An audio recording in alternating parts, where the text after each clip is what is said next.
Hi, I'm Jody Eckleberry-Hunt, and this is Bacon. He is back, and he is going to show us some tricks. Here's the thing.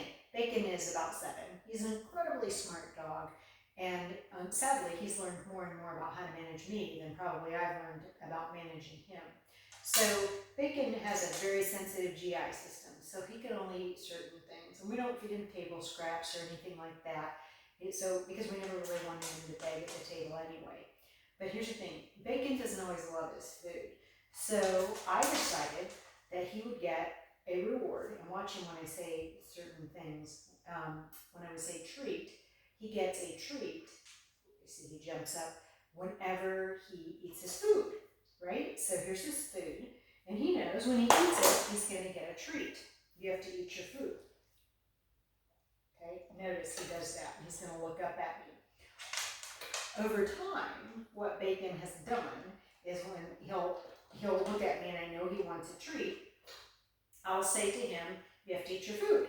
So used to be he would go eat his food. Then he would just approach his food, stand next to it and look at me, thinking, surely you're going to give me a treat.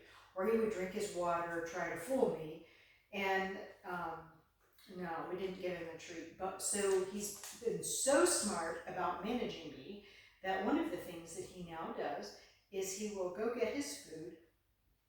Pardon me, and this started only about a year ago. I go get his food, he'll put it in his mouth and let it fall out onto the floor, or do one crunch and then just let it fall out onto the floor, and then look up at me like, do I get a treat? And so Bacon has learned some very, very bad manipulative managing type behaviors to get me to do what he wants me to do. So all of that, I guess is manageable, but one of the things that he has taken to recently that is a major problem is this. Looking very sad, forlorn, mistreated. He just looks like he's just desperate to have that treat. And what he does, he's got willpower of steel. So he'll come over and stand next to you and stare at you with the long, sad eyes until he gets a treat. And you'll say, do you want to go outside? No, he doesn't want to do any of that. He's waiting, and he can wait you out. And so what I'm saying is Bacon has learned what he needs to do to get what he wants from me. Now, that being said, I can't blame him. He's smart. I also don't think he gets up in the morning and says, what can I do to manage Jody? It's just the way he's been programmed by me. And then I complain about it, right? Which is really silly because I'm to blame. I think that applies to a lot of our relationships. We have done too much for people, or we have overfunctioned or given in, and then people learn what it takes to get what they want from us.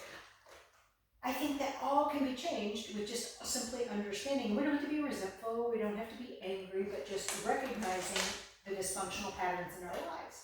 If you want to know more, I write about that in Getting to Good Riddance, a no bullshit breakup survival guide.